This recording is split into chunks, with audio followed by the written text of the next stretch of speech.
Hello guys, welcome back to Gaurav Kathuria classes. तो भाइयों, I hope आप लोगों को ट्रिग्नोमेट्री अच्छे से समझ आ रहा होगा। आई नो थोड़ी बहुत वीडियोस लेंदी हो जाती हैं, वो भाई इसलिए हो जाती है कि सारे भाई बहनों का ख्याल रखना है ना। मुझे तो क्या पता किसे कोई क्वेश्चन आता है किसे नहीं आता, तो अपने को सारे ही करने पड़ते हैं, चाहे कोई ईजी लगे आपको चाहे डिफ़िकल्ट लगे। बाकी वीडियोस अगर आप लोग भाई स्किप कर करके देखोगे तो ऐसा हो सकता है कोई छोटी मगर मोटी बात आप मिस कर दो आगे जाके, जिससे चैप्टर में आपको दिक्कत आ सकती है। ठीक है भाइयों।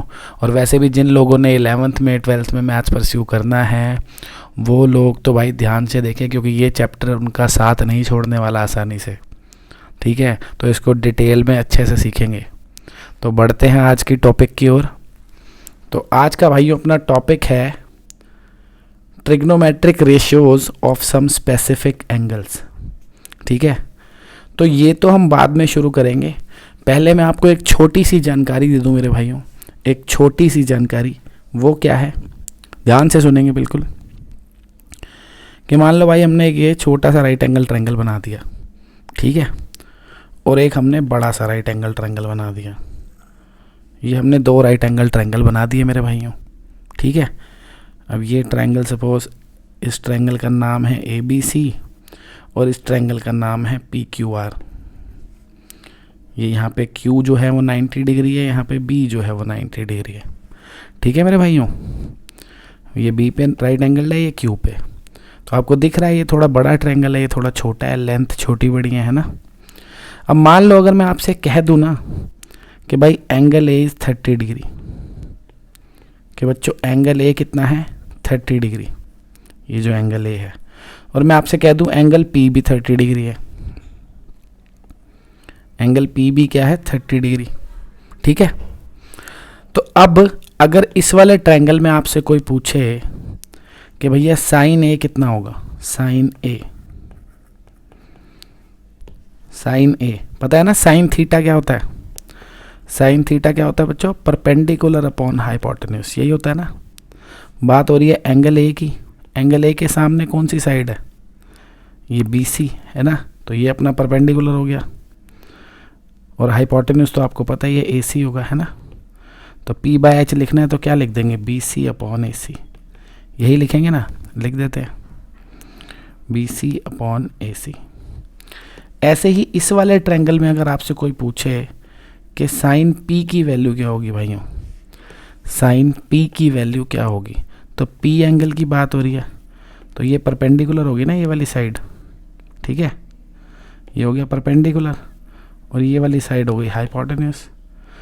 तो P/H लिखते हैं ना, तो क्या लिख देंगे, QR upon PR, QR upon PR।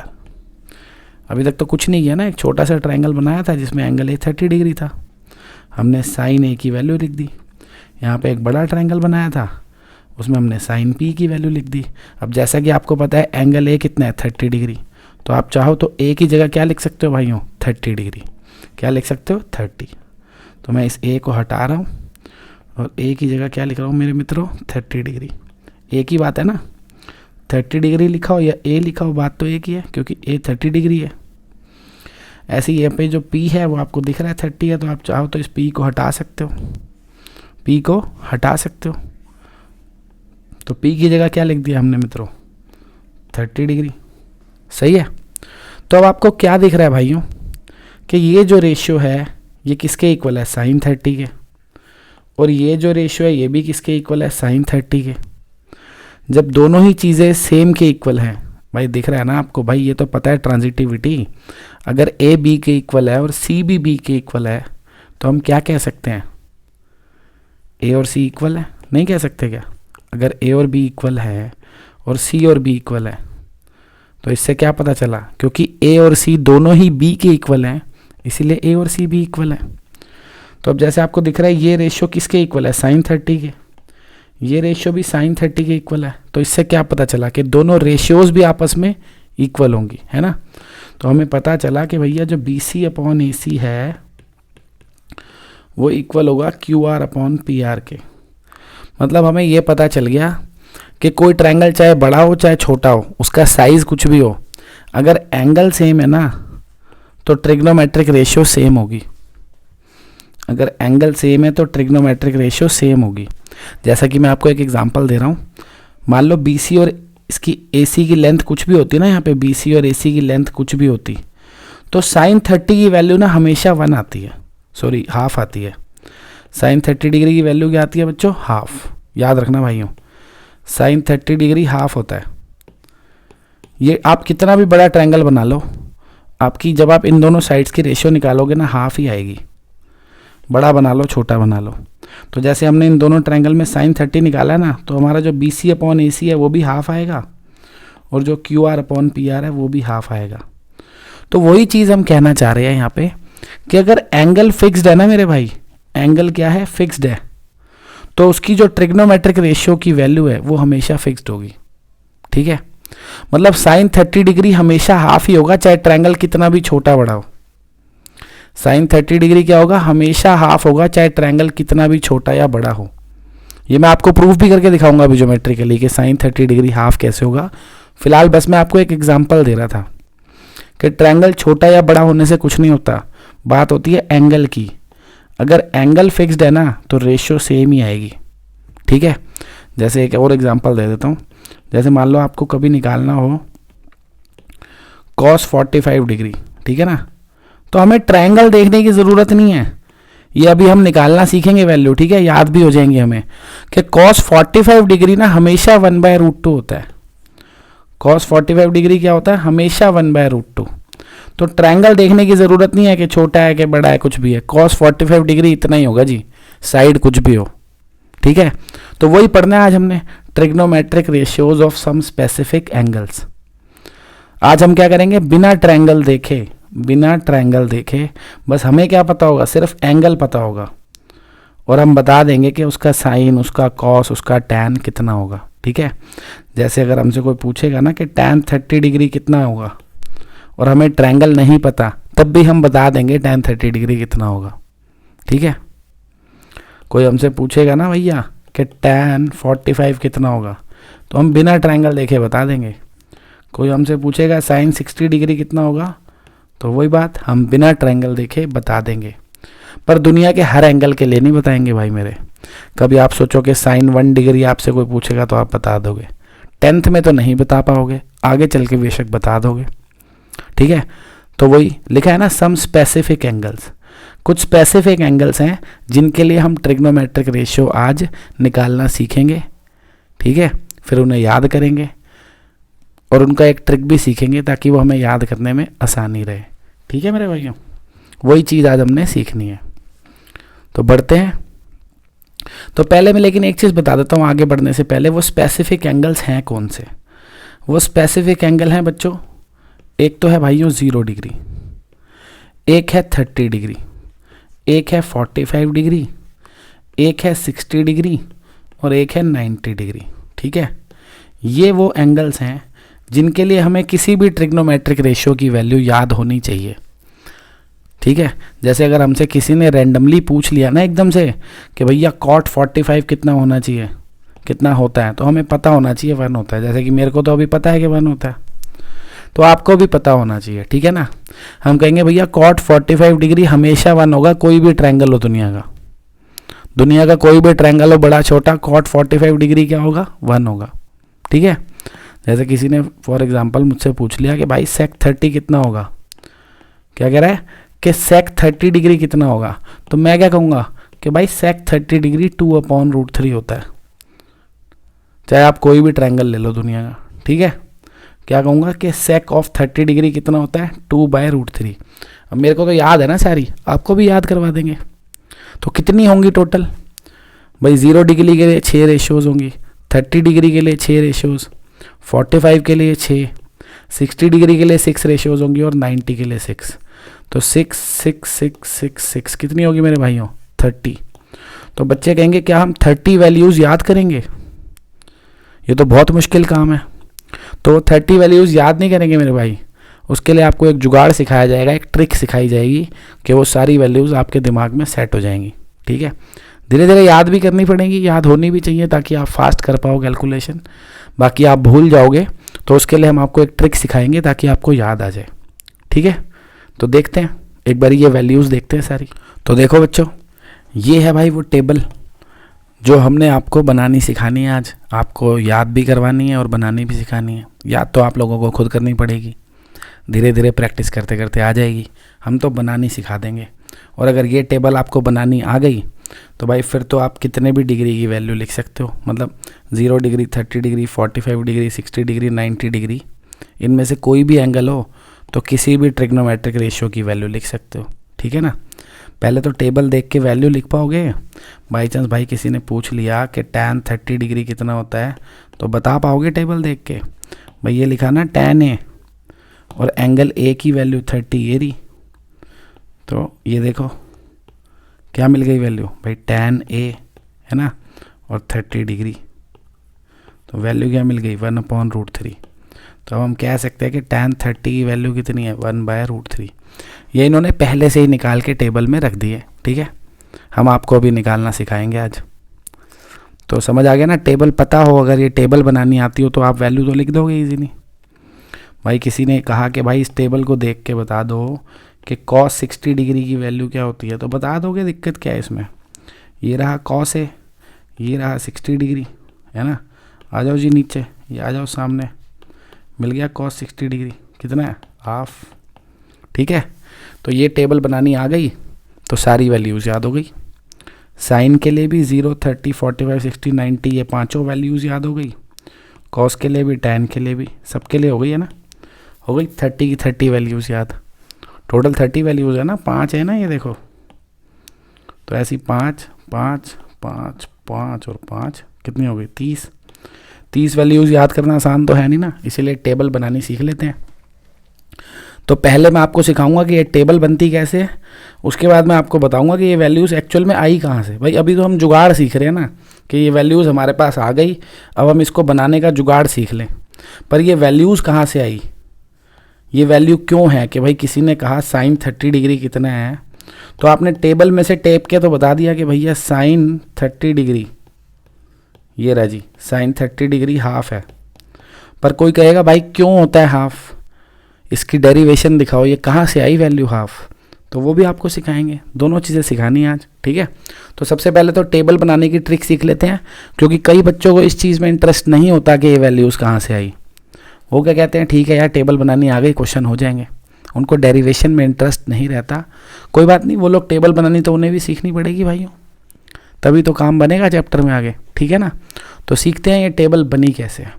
तो सबसे पहले हम सीखेंगे कि साइन की ये सारी वैल्यूज़ कहाँ से आई, साइन 0 डिग्री ये सब कैसे हम भरें, इनको कैसे हम याद करें, ये वैल्यूज़ को कैसे याद करें, ठीक है भाइयों। देखते हैं, तो देखो भाई कि ये जो साइन है, ये जो यहाँ पे क्या लिखा है साइन, इसकी 0 डिग्री पे, 30 डिग्री पे, 45 डिग्री पे, 60 डिग्री पे और 90 डिग्री पे जो वैल्यूज़ है वो क्या है, उन्हें कैसे याद किया जाए।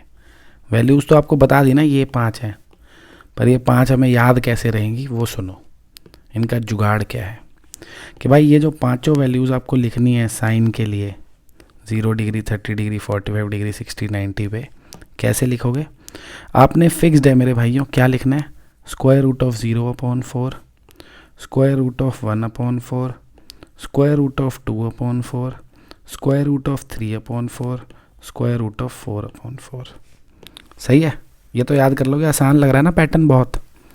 क्या है ऊपर देखो 0, 1, 2, 3, 4, नीचे सबके ही क्या है 4 है और स्क्वायर रूट लगाना है।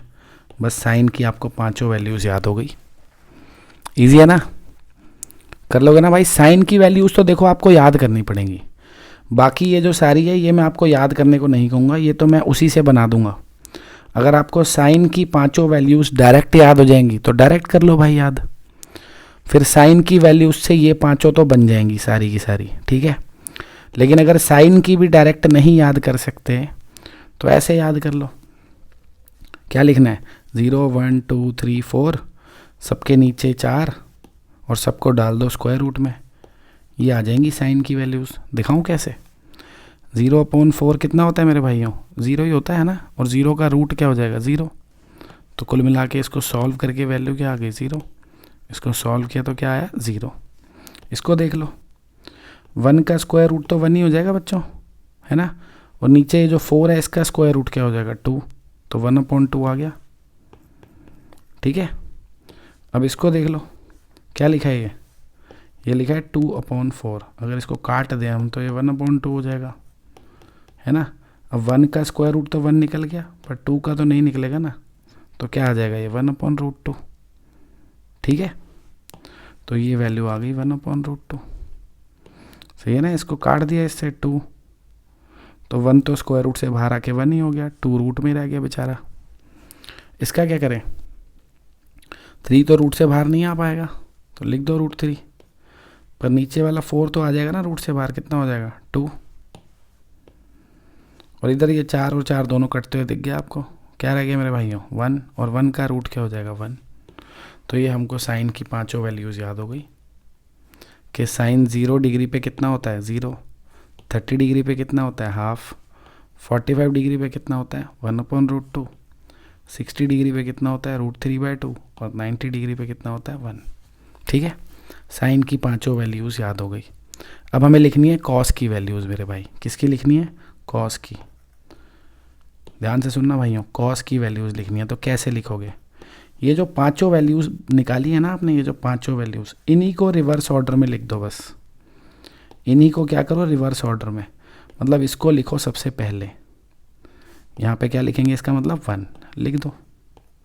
ठीक है, जो लास्ट वाली वैल्यू थी उसको पहले नंबर पे लिख दो, फिर ये जो सेकंड लास्ट वाली थी उसको दूसरे नंबर पे लिख दो। लिख दोगे ना, लिख दी। ठीक है ना, ये लिख दी यहाँ पे, ये लिख दी यहाँ पे। अब किसका नंबर आया, इसका, तो ये कहाँ आएगी यहाँ। अरे वाह, ये तो खुद के नीचे ही आ गई। क्यों आ गई भाइयों, भाई ये इधर पीछे से भी देखो 1 2 3 तीसरा है, और आगे से भी क्या है तीसरा, तो सेम पोजीशन पे तो आना ही था ना। ठीक है ना, कंफ्यूज ना होना भाइयों, बस पीछे से लिख रहे हैं। आखिरी वैल्यू को सबसे पहले, फिर उससे पहले वाली को, फिर उससे पहले वाली को। तो अब किसको लिखूँगा, इसको, है ना, यहाँ पे लिखो हाफ, और लास्ट में क्या आ जाएगा भाइयों, जो पहले नंबर पे था यानी 0। ठीक है, तो इस प्रकार हमने कॉस की वैल्यूज़ भी लिख दी, साइन की भी पांचों वैल्यूज़ लिख दी, कॉस की भी पांचों वैल्यूज़ लिख दी। अब लिखना है टैन। क्या लिखना है मेरे भाइयों, टैन। अब देखो टैन कैसे निकलेगा। तो टैन क्या होता है बच्चों, कुछ याद है मेरे भाइयों, एक फॉर्मूला बताया था आपको कि टैन थीटा जो है भाई, कहाँ लिख दें, यहाँ लिख देते हैं, पेन चेंज कर लेते हैं, कि tan theta is sine theta upon cos theta. ये आइडेंटिटी मैंने आपको निकाल के भी दिखाई थी, ये रिलेशन। टैन थीटा किसके इक्वल होता है, sine theta upon cos theta. तो ये आपके पास साइन थीटा की वैल्यूज़ तो है ही, कॉस थीटा की भी है, तो टैन थीटा की तो निकल ही जाएंगी ना। साइन को डिवाइड कर दो बस कॉस से, ये जो साइन की वैल्यू है इसको डिवाइड कर दो इस कॉस की वैल्यू से, होगी कहानी ख़त्म। 0 को किससे डिवाइड कर दो, 1 से। तो 0/1 कितना होता है मेरे बच्चों, 0 ही होता है शायद, है ना। लिख दूँ, चलो बधाई हो, मिल गया जी 0। समझ गए ना क्या करना है। टैन की वैल्यूज़ लिखने के लिए क्या करना है, साइन को कॉस से डिवाइड कर देना बस। तो इस 0 को 1 से डिवाइड कर दिया, तो हमें पता है जी 0/1 कितना होता है, 0 आ गया 0। फिर अगली वैल्यू लिखनी है, तो अब इसको इससे डिवाइड कर दो, बस साइन वाली वैल्यू उसको कॉस से डिवाइड कर दो, बस कॉस वाली वैल्यू उससे। तो ये जो हाफ है इसको डिवाइड कर दो इस √3/2 से, तो आपको दिख रहा है 2 और 2 तो कट जाएगा, कितना आ जाएगा 1/√3। सही है ना, निकल गई वैल्यू भाई। फिर क्या करना है, ये वाली जो वैल्यू है इसको इससे डिवाइड कर दो, तो ये तो सेम ही है भाई, डिवाइड करूँगा तो पूरी कट जाएगी, क्या आ जाएगा 1 आ जाएगा। सही है ना। फिर इस वाली वैल्यू को इस वाली वैल्यू से डिवाइड करना है, यहीं पे कर देते हैं, देखो लो जी होगी डिवाइड, तो 2 और 2 तो कट गया, क्या आ जाएगा √3 बचेगा बस, लिख दो। सही है। फिर क्या करना है, अब ये 1 को 0 से डिवाइड करना है, इस 1 को क्या करना है, इस 0 से डिवाइड। तो 1/0 क्या होता है भाई, 0 से तो डिवाइड ही नहीं कर सकते ना हम, 0 से थोड़ी डिवाइड कर सकते हैं कभी। तो 0 से कभी भी किसी भी नंबर को, 1 को क्या किसी भी नंबर को डिवाइड करेंगे तो क्या आएगा, नॉट डिफाइंड। क्या आएगा बच्चों, नॉट डिफाइंड। कि भाई ये ना हो सकता डिवाइड, लिख दो, क्या लिख दोगे, नॉट डिफाइंड। तो ये हमने साइन की, कॉस की और टैन की वैल्यूज़ निकाल ली। सही है। अब ये तो याद कर लोगे ना आराम से कैसे निकाली है, कि साइन की तो याद करनी पड़ेगी ये 0/4, 1/4, 2/4, 3/4, 4/4 और उन सब पे क्या लगा दो स्क्वायर रूट, तो साइन की वैल्यूज़ मिल जाएंगी। कॉस के लिए क्या करोगे बच्चों, ये साइन वाली वैल्यूज़ को रिवर्स ऑर्डर में, इसको पहले नंबर पे, इसको दूसरे पे, इसको तीसरे पे, इसको चौथे नंबर पे और इसको पाँचवें नंबर पे, ये मिल गई कॉस की वैल्यूज़।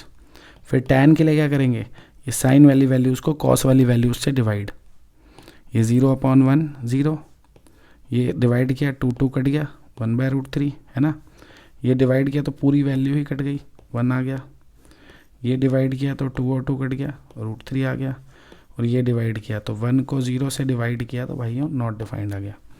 तो ये तीनों वैल्यूज़ तो निकल गई। अब बाकी तीनों तो बड़ी ही आसान है मेरे भाइयों, बड़ी ही आसान है। देखो दिखाता हूँ कैसे। अब देखो जैसे तुम्हें साइन की वैल्यूज़ पता है ना, तो कोसेक की वैल्यूज़ लिखना कोई दिक्कत नहीं है भाई। किसकी वैल्यू लिखनी है, कोसेक की। तो कोसेक जो है वो साइन का रेसिप्रोकल ही तो होता है। कोसेक क्या होता है, साइन का रेसिप्रोकल, आपको बताया था साइन और कोसेक एक दूसरे के रेसिप्रोकल होते हैं। तो साइन की वैल्यूज़ तो आपको ये पांचों दिख ही रही हैं, ये और ये, तो बस इन्हीं के रेसिप्रोकल टेप दो यहाँ पे सारे, ठीक है ना।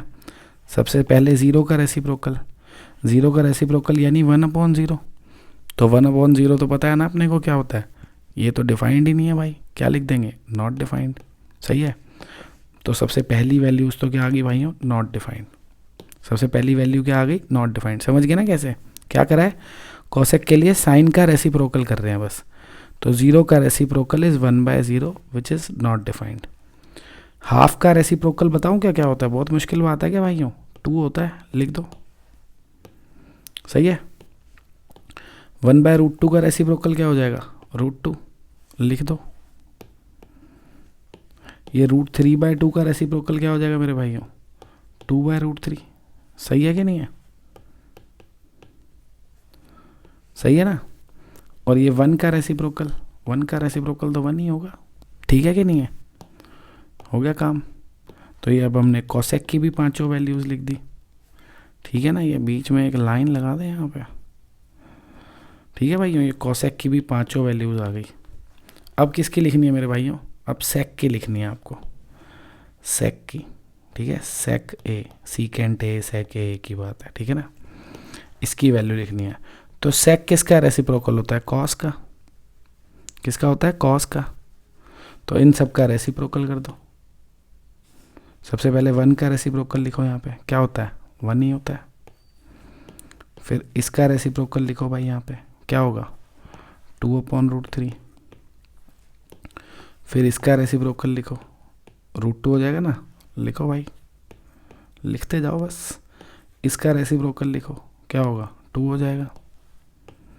और फिर क्या करना है, फिर 0 का रेसिप्रोकल, तो 0 का रेसिप्रोकल तो 1/0 होता ही है, यानी नॉट डिफाइंड, ठीक है ना।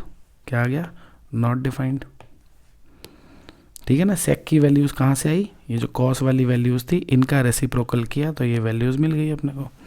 सेक की वैल्यूज़ आप ऐसे भी लिख सकते थे, ये जो कॉसेक वाली वैल्यूज़ है ना, इनको रिवर्स ऑर्डर में लिख दो बस। जैसे हमने भाई कॉस की वैल्यूज़ कैसे लिखी थी, ये जो साइन वाली वैल्यूज़ थी इनको रिवर्स ऑर्डर में लिख दिया था, है ना, रिवर्स ऑर्डर में लिखते चले गए थे, ये आ गई थी। ऐसे अब इसमें क्या करेंगे हम चाहें तो सेक की वैल्यूज़ कैसे लिख सकते हैं, ये जो कॉसेक वाली वैल्यूज़ थी इन्हीं को रिवर्स ऑर्डर में लिख दो, इन्हीं को क्या करो, रिवर्स ऑर्डर में।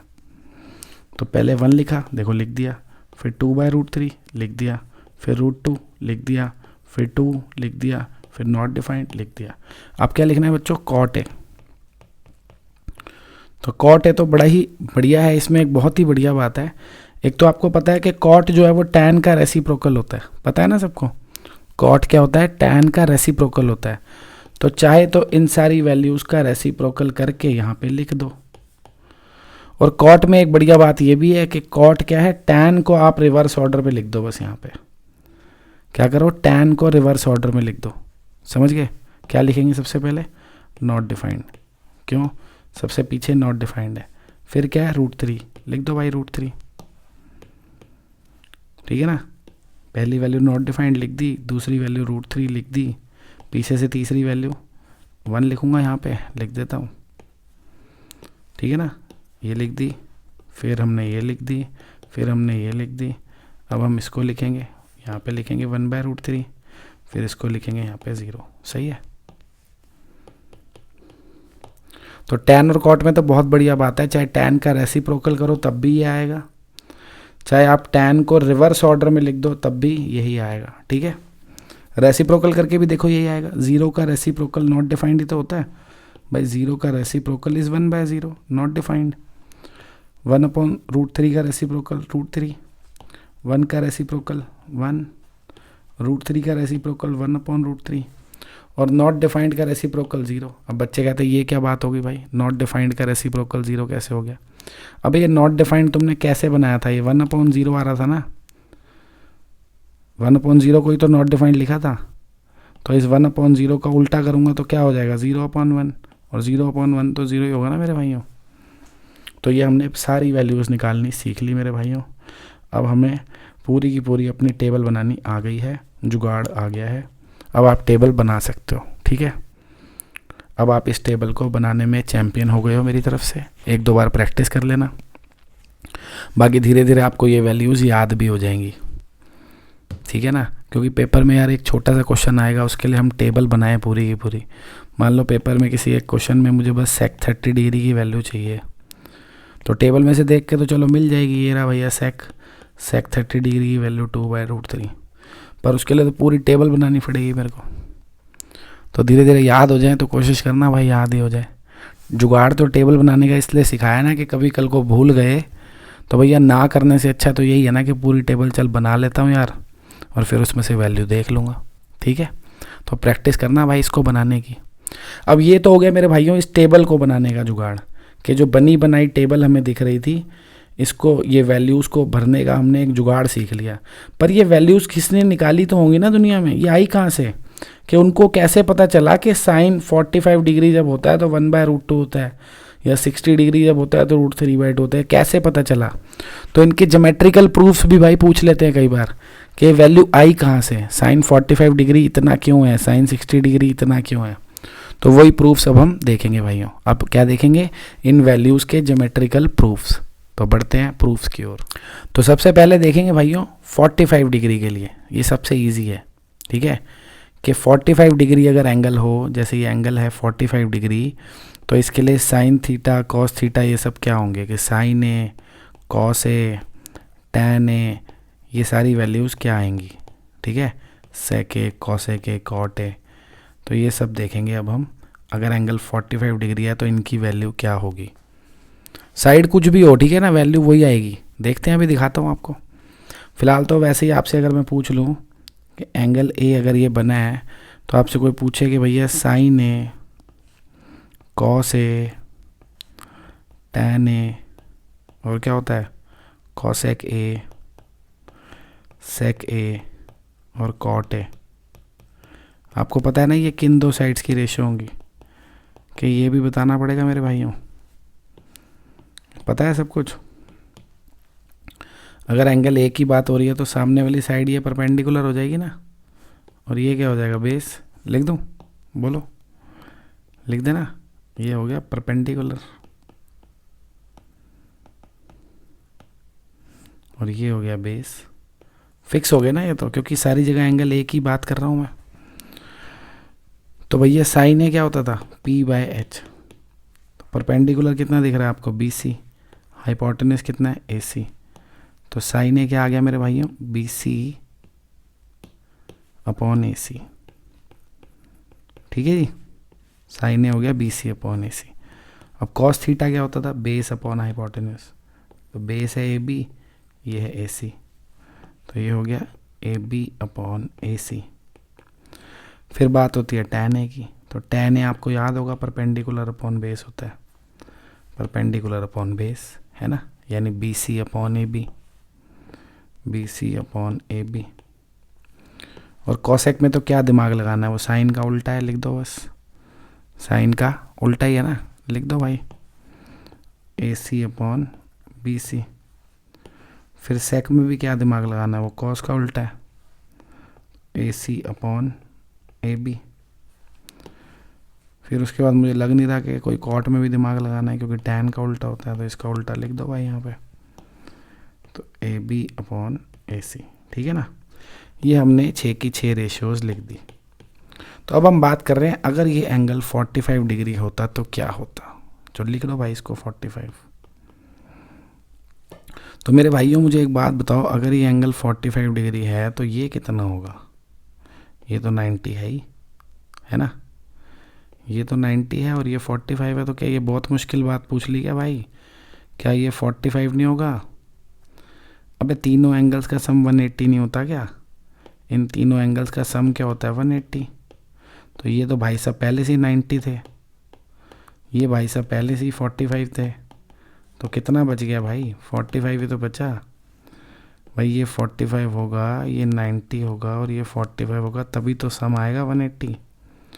तो अगर ये 45 है तो ये भी क्या होगा? 45 है कि नहीं? चलो जी लिख दो इसको भी 45, लिख दिया भाई। अब इतनी तो जानकारी होगी कि अगर ये दोनों एंगल इक्वल है मेरे भाइयों, तो इनकी अपोजिट साइड्स भी क्या होंगी? इक्वल होंगी। ठीक कह रहा हूँ कि नहीं कह रहा? कि अगर ये एंगल इक्वल है तो इनकी अपोजिट साइड्स भी इक्वल होंगी।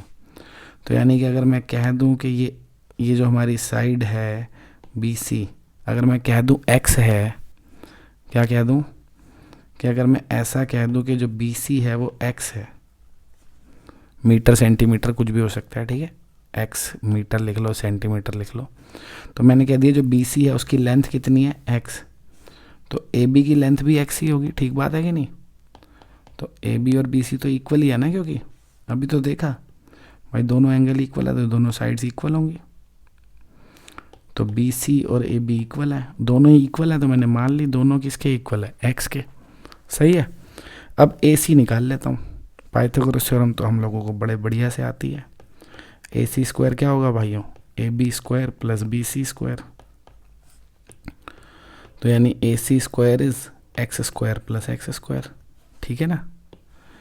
X है ना वैल्यू दोनों की, AB की भी और BC की भी, तो उनके स्क्वायर लिखने थे, तो X स्क्वायर लिख दिया। तो कितना आ गया भाई? कितना आ गया भाइयों? AC square is 2X square. तो AC कितना हो गया? Square root of 2X square. सही है कि नहीं है? तो अब AC क्या आ जाएगा भाइयों? स्क्वायर रूट ऑफ 2X आ जाएगा ना भाई। X का तो स्क्वायर था, रूट से बाहर आ गया ना, ये 2 बेचारा रूट में रह गया, तो AC मिल गया। सही है। BC भी पता है, AB भी पता है, AC भी पता है, ठीक है। यहाँ पे लिख दो क्या AC कितना आ गया अपना? AC आ गया √2x। चलो वापस थोड़ा सा ऊपर चलते हैं, इधर आ जाते हैं जहाँ थे। तो अब हमारे पास BC है, AB है और AC है, तीनों साइड्स हैं। तो यहाँ पुट करते जाओ, बस हो गया काम। क्या करो, यहाँ पे पुट करते चले जाओ। करो भाई, BC और AC की वैल्यू पुट करो। BC कितना है? X। AC कितना है? √2x। लिख दो x/√2x। तो x और x तो कटता हुआ दिख गया ना, क्या आ गया? 1/√2। अरे वाह, साइन A की वैल्यू क्या निकल गई? 1/√2, है ना। और A कितना है? 45 डिग्री। तो आप चाहो तो यूँ कह सकते हो कि भैया साइन 45 डिग्री की वैल्यू क्या निकाल दी हमने? 1/√2। जबकि हमें कोई भी साइड नहीं पता थी, देख लो, वो तो हमने x वगैरह मानी थी ना, तो x तो कुछ भी हो सकता है ना। यानी ये साइड्स कुछ भी हो, हमको पता लग गया कि भैया साइन 45 डिग्री हमेशा कितना आएगा? 1/√2। सही बात है ना। हमने साइड का कोई फिक्स्ड थोड़ी लेंथ ली थी, हमने तो x ली थी, हमको क्या पता x क्या है। तो x कुछ भी होगा वो तो कटेगा ही यहाँ पे। तो आंसर क्या आएगा? 1/√2। यानी A एंगल अगर 45 डिग्री है, यानी आप यूँ कह सकते हो अगर आप साइन 45 डिग्री लिख ले हो तो भाई वो 1/√2 आएगा, चाहे ट्रायंगल की साइड कुछ भी हो। तो ये हो गई इसकी डेरिवेशन, कहाँ से आया कि साइन 45 डिग्री 1/√2 कैसे हुआ। सही है। वैसे ही AB/AC कौ से पता लग जाएगा। AB का है भाइयों? वो भी x है। AC का है √2x। क्या बात है, x/√2x। कमाल हो गया ये तो। फिर से क्या आ गया? 1/√2। सही है ना। तो cos 45 डिग्री की वैल्यू भी क्या हो गई? 1/√2। और क्या चाहिए? tan A चाहिए। चलो निकाल लो भाइयों। क्या है? BC है ना अपॉन AB। तो BC और AB दोनों ही कितनी है? x है। तो x/x तो भाई 1 ही होगा ना। सही है। तो ये हमको किन की वैल्यू मिल गई, तीनों की मिल गई। अब कोसेक सेक कॉट भी आप चाहो तो ऐसे वैल्यू डाल के निकाल लो, नहीं तो इनके रेसिप्रोकल ही पटक दो ना सीधा सीधा। सही है कि नहीं भाई, आपको दिख तो रहा है ये बी सी अपॉन ए सी है और ये ए सी अपॉन बी सी है, तो उल्टे ही तो हैं एक दूसरे के। तो 1/√2 का उल्टा आ जाएगा, कितना आ जाएगा यहाँ पे √2। सही है। ऐसे ही सेक किसका उल्टा होता है, कॉस का। दिख तो रहा है ए बी अपॉन ए सी, ये ए सी अपॉन ए बी, तो ये 1/√2, तो ये क्या आ जाएगा √2। सही है। कॉट किसका रेसिप्रोकल है, टैन का, तो 1 का रेसिप्रोकल तो 1 ही होगा भाई। तो ये देखो हमने क्या करा, हमने अपनी सारी की सारी जो ट्रिग्नोमेट्रिक रेशियोज़ हैं उनकी 45 डिग्री पे वैल्यू निकाल दी। ये रही वैल्यूज़, है ना। 1/√2 1/√2 1 √2 √2 1। सही है। साइन और कॉस की वैल्यू क्या है 1/√2, टैन की वैल्यू 1, बाकी तीनों उनके उल्टे। देख लो ये वैल्यूज़ दिमाग में छाप लो, देखो पीछे यही है टेबल में, ये देख लो 45 डिग्री पे 1/√2 1/√2 1 √2 √2 1। सही है कि नहीं है। तो ये तो हमने यहाँ पे बस टेबल में भर दी थी ना, हमको पता थोड़ी था कहाँ से आई हैं। तो आज हमें पता भी लग गया कहाँ से आती हैं ये वैल्यूज़। सही है भाइयों। तो ये तो अब हमने सिर्फ अभी 45 डिग्री के लिए देखा है, बाकी एंगल्स के लिए भी देख लेते हैं। तो अब देख लेते हैं मेरे भाइयों 60 डिग्री के लिए। क्या देख लेते हैं 60 डिग्री के लिए, कि भाई 60 डिग्री के लिए देखो ये जो अपनी टेबल थी, हमें दिख रहा है sine cos tan cosec sec और कॉट। 60 डिग्री पे इन सब की ये वैल्यूज़ हैं। तो क्यों है ये वैल्यूज़ देख लेते हैं। तो 60 डिग्री के लिए हमने क्या करा है भाई, एक ये इक्विलेटरल ट्रायंगल बनाया है कि सारे एंगल क्या हैं 60 डिग्री। ठीक है मेरे भाइयों, सारे एंगल कितने हैं 60 डिग्री। कोई दिक्कत तो नहीं है ना इस बात से। इक्विलेटरल है तो मैं एक कोई 60 लिख दूं, बस समझ जाना बाकी भी 60 हैं। ठीक है, तीनों एंगल इक्वल हैं, इक्विलेटरल बनाया मैंने एक है। और क्योंकि इक्विलेटरल है तो भाई तीनों साइड इक्वल होंगी, है ना। अगर एक एक्स है तो बाकी भी क्या होंगी एक्स होंगी, क्योंकि इक्विलेटरल है।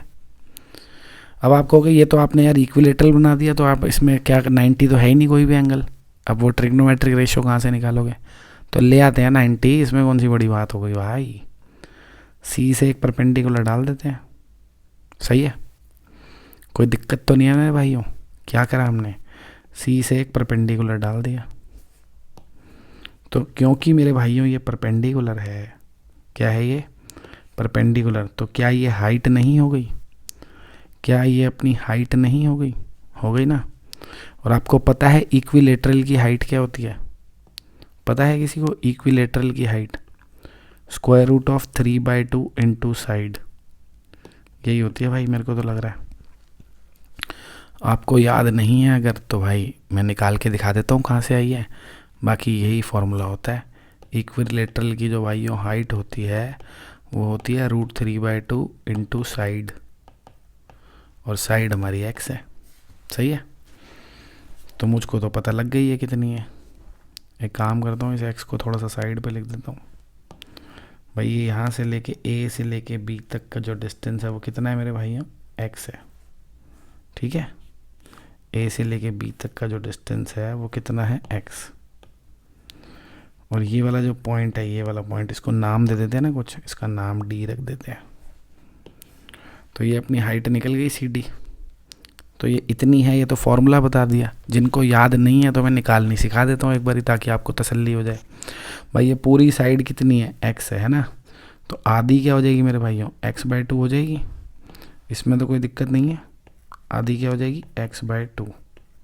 सही है। अब आपको ये राइट एंगल ट्रायंगल तो दिख ही रहा है, तो इसमें पाइथागोरस थ्योरम तो लग जाएगी, लगा दूँ।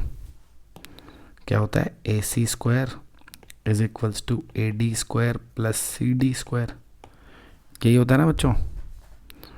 भाई ये राइट एंगल ट्रायंगल है, तो हाइपोटेन्यूज का square is perpendicular square plus base square. तो ये तो हमें नहीं पता थी, मान लोगे भाइयों ये हमें नहीं पता, फॉर्मूला याद नहीं है। AC तो पता है ना x है, सही है, और AD भी पता है x/2 है। लिखो AC की जगह x लिख दिया, AD की जगह x/2 लिख दिया। ठीक है ना भाइयों, AC की जगह क्या लिख दिया x, तो x का स्क्वायर, ए डी की जगह क्या लिखना था, x/2, तो x/2 का स्क्वायर। अब इसको सॉल्व करो भाई, सॉल्व करो यारो इसको थोड़ा सा।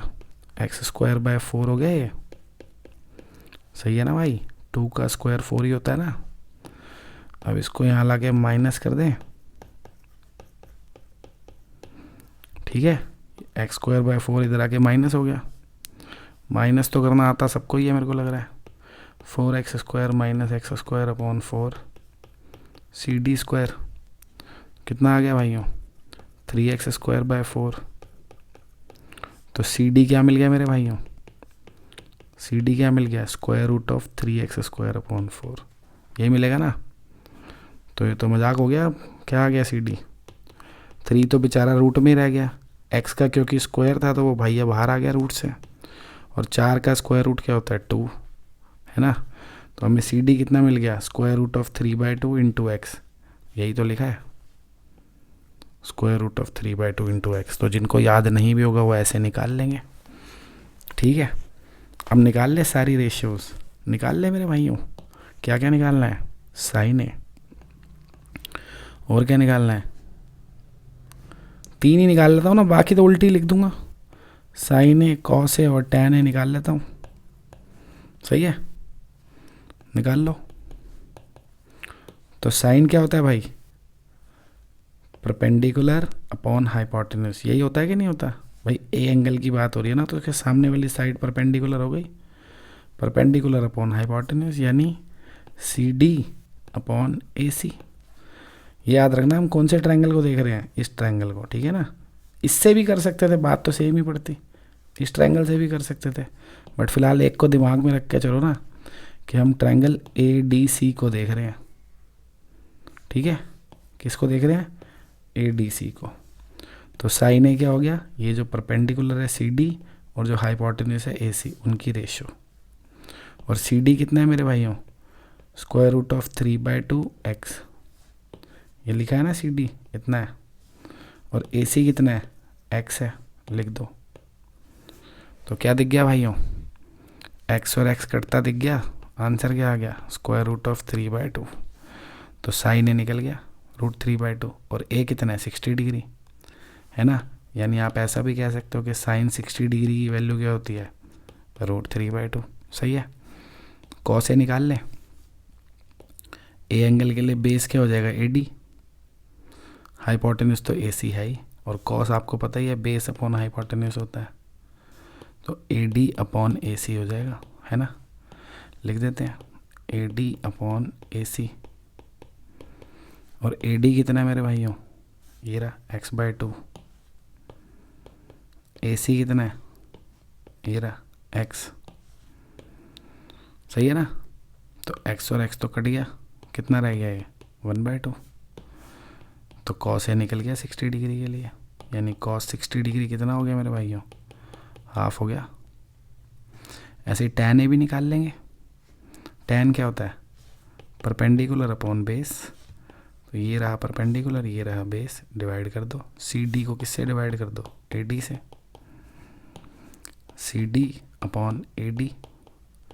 CD की वैल्यू क्या है, √3/2 अपॉन x, AD की क्या है, x/2, सही है। तो दिख गया भाई, x और x तो कट गया, 2 और 2 भी कट गया, बच गया क्या, √3। तो हो गया काम, साइन ए की वैल्यू आ गई, कॉस ए की वैल्यू आ गई, टैन ए की वैल्यू आ गई। बाकी तो फिर हम लिख ही देंगे, उसमें क्या है, बाकी नहीं लिख पाएंगे क्या, कॉस ए के नहीं लिख पाएंगे क्या भाई, पता है ना कॉस ए के तो इसका उल्टा आना ही है, 2/√3। सेक ए भी लिख लेंगे, सेक ए किसका, कॉस का उल्टा आना है 2, और कॉट ए क्या आना है मेरे भाई, कॉट ए टैन का रेसिप्रोकल, √3 का रेसिप्रोकल क्या हो जाएगा, 1/√3। तो निकाल दी हमने, क्या निकाल दी है, 60 डिग्री के लिए 6 की 6 ट्रिग्नोमेट्रिक रेशियोज़ की वैल्यू निकाल दी। √3/2, हाफ, √3, 2/√3, 2 और 1/√3। ठीक है मेरे भाइयों, यही 6 वैल्यूज़ है, देख लो, देखनी है तो 60 डिग्री के लिए वही 6 हैं जो निकाली हैं, ठीक है ना। पहली 3 ही याद कर लो ना, बाकी तो उल्टी लिखी हुई हैं। इसका उल्टा ये रहा, इसका रेसिप्रोकल ये रहा, इसका रेसिप्रोकल ये। तो पहली 3 मैच कर लो, करनी भी अगर आपको कोई शक है तो। √3/2 हाफ और √3 देख लो भाइयों, √3/2 हाफ और √3, ठीक है। तो ये हमने किसके लिए निकाल ली भाइयों, 60 डिग्री के लिए। तो ये आपको आनी चाहिए डेरिवेशन, कई बार पेपर में डेरिवेशन भी पूछ लेते हैं, कम ही पूछते हैं लेकिन पूछ लेते हैं कई बार, ठीक है, कि ज्योमेट्रिकली वैल्यूज़ निकाल के दिखाओ। ये क्या कर रहे हैं हम, ज्योमेट्रिकली वैल्यूज़ निकाल रहे हैं इन सब की, कि ये कहाँ से आई, ये ऐसी क्यों आई वैल्यूज़, ठीक है ना, ज्योमेट्रिकल प्रूफ्स। चलो 60 डिग्री के लिए देख लिया, आप 30 के लिए देखते हैं, बढ़ते हैं आगे। तो भाई 30 डिग्री के लिए तो इसी ट्रायंगल में देख लेंगे। देखो ये वही वाला ट्रायंगल है जो अभी हमने बनाया हुआ था, इसी में 30 के लिए देख सकते हैं। कैसे, ये 60 डिग्री है और ये 90 डिग्री है, तो ये बोलो कितना होगा मेरे भाई। अगर ये 60 है और ये 90 है तो ये क्या होगा भैया, 30 नहीं होगा क्या। अबे वैसे भी ये इक्विलेटरल था, ये 60 था, ये 60 था, तो ये पूरा 60 होगा, है ना। और अगर ये पूरा 60 है तो आधा तो 30 ही होगा ना मेरे भाई। तो यानी कि हमें दिख रहा है कि ये जो एंगल है वो 30 डिग्री है। ये जो एंगल है वो कितना है, 30 डिग्री।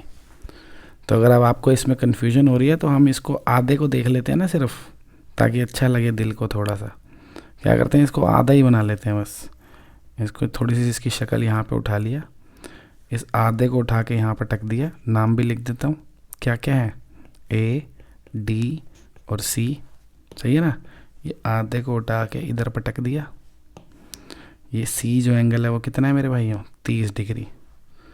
फालतू का सामान लिखते ही नहीं ना, इसमें देखने में ये काफ़ी मैस हुआ पड़ा है, बच्चों को मज़ा नहीं आता देखने में। तो इधर देखो, मस्त रहो। ये आधा उठा के हमने यहाँ रख दिया अलग से, ताकि आसानी से हम इसको देख पाएँ। ये 60 है, हमें पता है, मैं लिख नहीं रहा ना, क्या करना है, कन्फ्यूजन नहीं होना है। ये बस 30 लिख लिया, बहुत है, ये 30 है। साइड्स के नाप लिख लो भाई, साइड्स के मेजरमेंट लिख लो, x, और ये √3/2 x, और ये x/2, ठीक है ना। x थी लिख दी, ये √3/2 x थी लिख दी, और ये x/2 थी लिख दी। अब इसको भूल जाओ, अब इसको भूल जाओ, अब बस इसको देखो और काम ख़त्म है। 30 डिग्री कौन सा एंगल है, C है ना, तो C के लिए लिख दो सारी रेशियोज़। कौन कौन लिखेंगे, साइन C, सही है। सबसे पहले साइन ही लिख देता हूँ। साइन क्या होता है मेरे भाइयों, साइन क्या होता है, किसकी रेशियो होती है, P/H। तो P कौन होगा, C एंगल की बात हो रही है, उसके सामने वाली साइड यानी AD, है ना। और H हाइपोटेन्यूज तो फिक्स है, AC होगा ना, तो AD/AC लिख दूँ, AD/AC। और AD कितना है मेरे भाइयों, x/2, और AC कितना है, x। तो x और x तो कट गया भाई, ये आ गया हाफ। तो साइन C की वैल्यू तो निकल गई। और किसकी निकालनी है, cos C की निकाल लो जी, cos C भी निकाल लो, cos C। तो cos क्या होता है मेरे भाइयों, बेस/हाइपोटेन्यूज, यही होता है ना। तो C एंगल की बात हो रही है, तो बेस कौन है, CD, हाइपोटेन्यूज कौन है, AC। तो क्या लिखेंगे, CD/AC लिख लो जी, CD/AC। तो CD की वैल्यू क्या है, √3/2 x, AC की वैल्यू क्या है, x, x और x कट गया, कितना आ गया, √3/2। और क्या निकालना है भाई, tan C, ठीक है ना। क्या निकालना है, tan C। तो चाहो तो इन दोनों को डिवाइड करके भी tan लिख सकते हो, तब भी तो tan आ जाएगा, 2 कट गया, 1/√3। नहीं तो रेशियो से निकाल लो भाई, यहाँ से निकाल लो, उसमें क्या है। tan क्या होता है मेरे भाइयों, परपेंडिकुलर अपॉन बेस, है ना, परपेंडिकुलर अपॉन बेस। तो अगर एंगल C की बात हो रही है तो परपेंडिकुलर कौन होगा, AD। तो AD/ बेस कौन होगा, CD, AD/CD हो गया ना, परपेंडिकुलर अपॉन बेस यानी tan थीटा, AD/CD लिख दो भाई। tan C की वैल्यू क्या आ गई, AD/CD। AD और CD को ढूंढ लो, कहाँ है AD, AD है x/2, ये है √3/2 x, ये x/2 और ये √3/2 x। तो 2 और 2 कट गया, x से x कट गया, दिख गया 1/√3 आ गया, सही है ना। तीनों के तीनों दिख गए, बाकी इनके उल्टे हैं।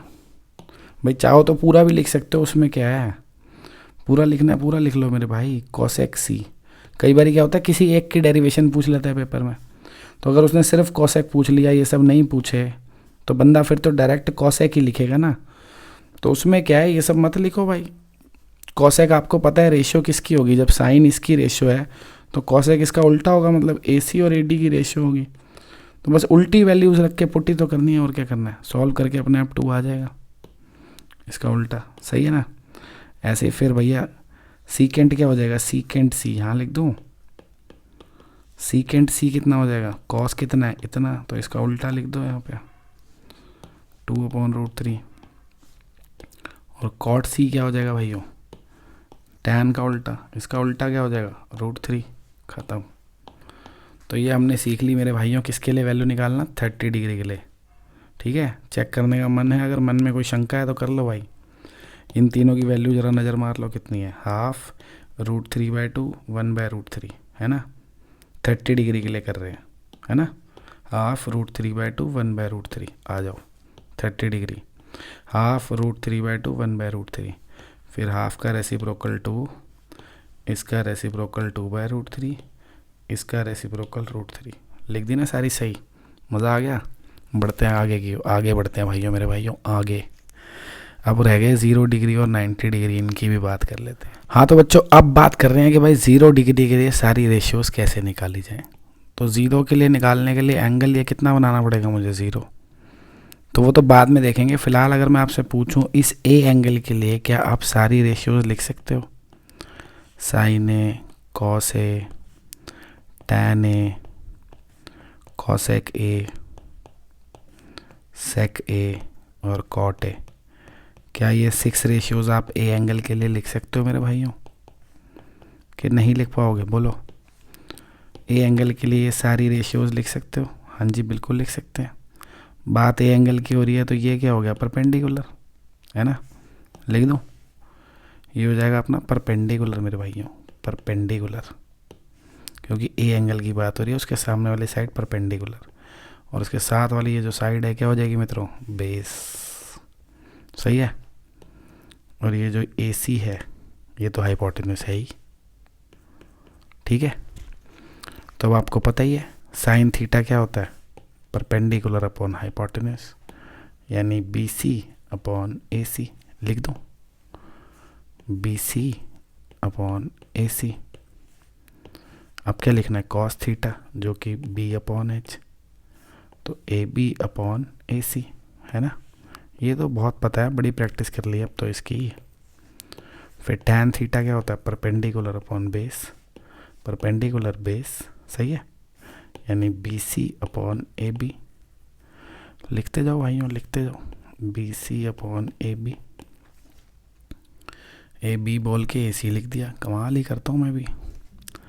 फिर कॉसेक तो आपको पता ही है, साइन का रेसिप्रोकल है, लिख दो AC/BC। सेक भी आपको पता है टैन का रेसिप्रोकल है, लिख दो भाई। सेक किसका रेसिप्रोकल है, टैन का, अबे कॉस का रेसिप्रोकल है। अगर तो मेरी गलती तुमने ये पकड़ ली तो बढ़िया जा रहे हो भाई, नहीं पकड़ी तो ध्यान से सुनो। मैंने बोल दिया था सेक टैन का रेसिप्रोकल है, जबकि सेक किसका रेसिप्रोकल होता है, कॉस का। तो क्या आ जाएगा, AC/AB। और कॉट किसका रेसिप्रोकल है, टैन का, तो AB/BC। सही है। तो ये हमने सबके रेसिप्रोकल्स लिख दिए, सारी रेशियोज लिख दी अब 6 की 6। चलो अब इसको ज़रा हटा दो, ये H P और B वाले बेकार में लिखे हुए हैं, तो समझाने के लिए लिख दिए थे ना, परपेंडिकुलर कौन है, बेस कौन है, हाइपोटेन्यूस, ये तो तुम चैम्प हो, अब तो याद ही है तुम्हें। तो अब बात हो रही थी कि हम चाहते हैं कि एंगल A जो है वो 0 हो जाए। अब एंगल A 0 कैसे हो जाएगा भाई, कम करता हूँ एंगल A को, C को नीचे उतार लाते हैं थोड़ा, यूँ क्या किया हम ना C को थोड़ा सा नीचे उतार लाए, तो एंगल क्या हो जाएगा, थोड़ा सा कम हो जाएगा भाई। मान लो पहले एंगल 60 था, तो जब आप थोड़ा सा नीचे उतार लाए तो एंगल थोड़ा सा कम हो जाएगा। फिर और नीचे ले आऊँगा तो क्या होगा, और नीचे ले आऊँगा और एंगल कम हो जाएगा, है ना। फिर और नीचे ले आऊँगा और एंगल कम हो जाएगा। पर मेरे को तो 0 डिग्री एंगल चाहिए, तो A 0 कब होगा मेरे भाइयों, A 0 कब होगा, जब ये लाइन इतनी नीचे आ जाएगी कि इसके ऊपर आ जाए। ठीक है ना, ये जो AC था हमको ये एंगल 0 करना था, तो हमने क्या करा, ये जो सी पॉइंट है इसको हम नीचे लाए थोड़ा सा।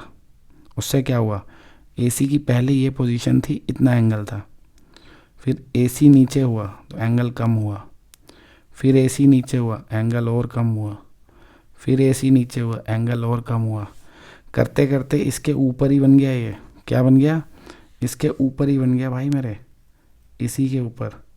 तो C भी यहीं आ गया,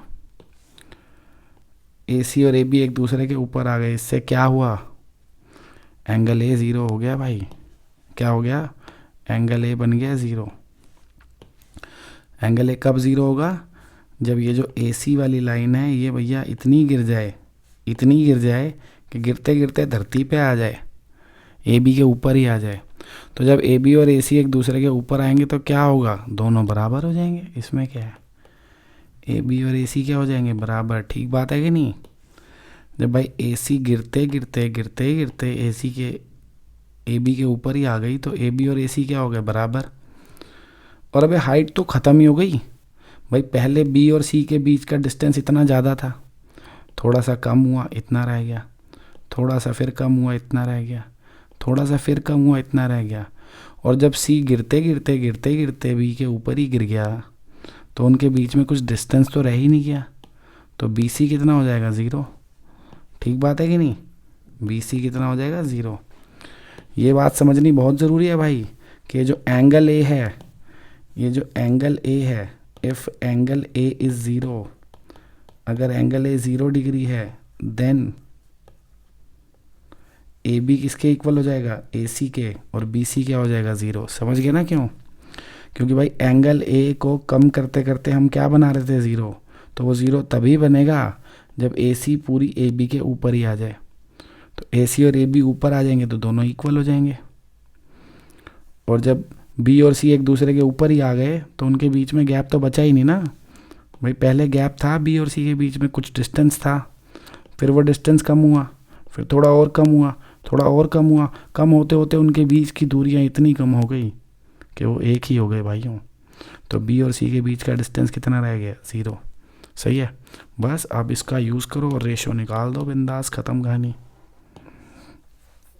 ठीक है भाइयों, अब तो रेशो निकल ही जाएगी, अब क्या दिक्कत रह गई। तो भाई अब BC अपॉन AC करना है।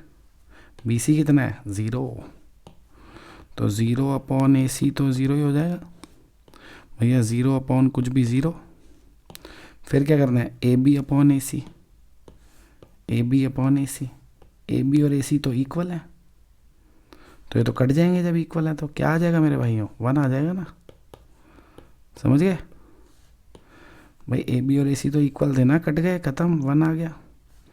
फिर BC अपॉन AB, तो BC कहाँ चमक रहा है, ये रहा 0, और AB पता नहीं, तो 0 अपॉन AB कितना होता है, 0।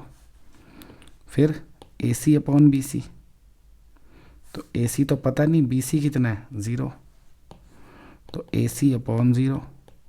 तो भैया 0 से जब किसी भी नंबर को डिवाइड करते हैं तो क्या आता है, नॉट डिफाइंड, है ना। फिर AC अपॉन AB, AC तो पता नहीं, AB भी नहीं पता, पर दोनों इक्वल है ये तो पता है, तो कट जाएंगे, कितना आ जाएगा, 1। काट दो भाइयों। फिर AB अपॉन BC, AB तो पता नहीं, BC क्या है, 0, तो AB अपॉन 0। और भैया AB को 0 से डिवाइड करेंगे तो क्या आएगा, नॉट डिफाइंड। तो निकल गई 0 डिग्री के लिए सबकी वैल्यूज़ निकल गई। क्या निकल गई भाइयों, 0 1 0, नॉट डिफाइंड 1, नॉट डिफाइंड। सही है ना, हो गई याद, 0 1 0, नॉट डिफाइंड 1, नॉट डिफाइंड। ये 6 वैल्यूज़ निकल गई।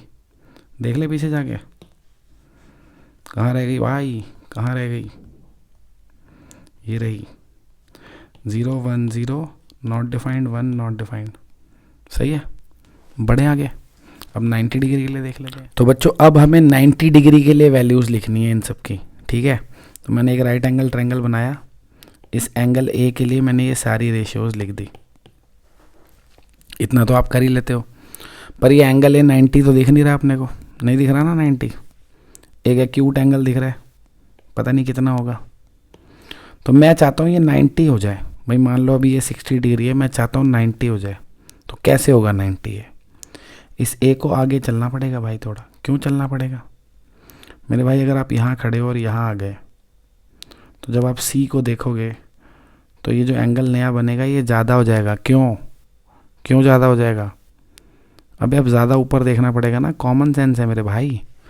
ये एक बिल्डिंग है मेरे भाई, ये कुतुब मीनार है।